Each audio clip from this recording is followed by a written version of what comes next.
கடவுள் எல்லாவற்றையும் படைக்கிறார். மனிதர்களை படைக்கிறார், வானதூதர்களை படைக்கிறார். வானதூதர்கள் ஒரு சிலர் தாங்கள் கடவுளாக விரும்பி கடவுளை எதிர்த்து எழுகிறார்கள், வீழ்ந்து போகிறார்கள். அவர்களை தான் சாத்தான் என்கிறோம். மனிதர்களும் ஆதாம் ஏவாளிலே அந்த சாத்தானின் சோதனைக்கு உட்பட்டு பாவம் செய்கிறார்கள். பாவம் நுழைகிறது, சாவு வருகிறது. எனவே கடவுளுடைய முதல் திட்டம் இப்படி இடம்பெயர்ந்து போய்விடுகிறது. ஆனால் இந்த திட்டத்திலே மனிதனை மதிக்கிறார். அவனுடைய விருப்பத்தை, செயலாற்றும் திறனை மதித்து நல்லதை தேர்ந்தெடுத்துக் கொள்வதற்கு வாய்ப்பு கொடுக்கிறார்.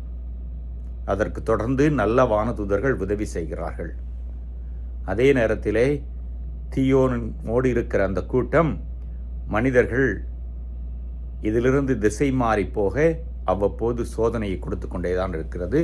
அந்த சோதனைக்கு நம் ஆண்டவர் இயேசு கிறிஸ்துவும் தம்மை உட்படுத்தி கொண்டு தன்னுடைய தாழ்நிலையிலே, மனித நிலையிலே அதை எப்படி வெல்வது, கடவுளுடைய அருளால் எப்படி அதை வெற்றியாக மாற்றுவது என்பதை காண்பிக்கிறார். அதை தான் இன்றைய வாசகங்கள் தெரிவிக்கிறது. சோதனை என்று நாம் சொல்கின்ற பொழுது பாவத்திலே போய், சாவிலே போய் அது முடிவடைந்து விடுகிறது. சாத்தானின் சோதனை இந்த உலகத்தை சார்ந்த பலம், பணம், அதிகாரம், மகிழ்ச்சி இதிலே தான் இருக்கிறது.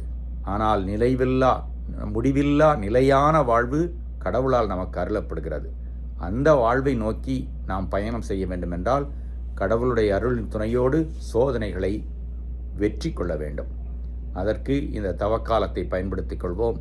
இந்த தவக்காலத்திலே நாம் எங்கே கடவுளுடைய பிள்ளையாக இருக்க ஆசைப்படுகிறோம் என்பதை தெளிவாக்கி, எங்கே எல்லாம் தடுமாறி கொண்டிருக்கின்றோமோ அங்கேயெல்லாம் கடவுளுடைய அருள் நமக்கு தேவை என்பதை உணர்ந்து அந்த அருளை பற்றி கொண்டு வெற்றி கொள்வோம்.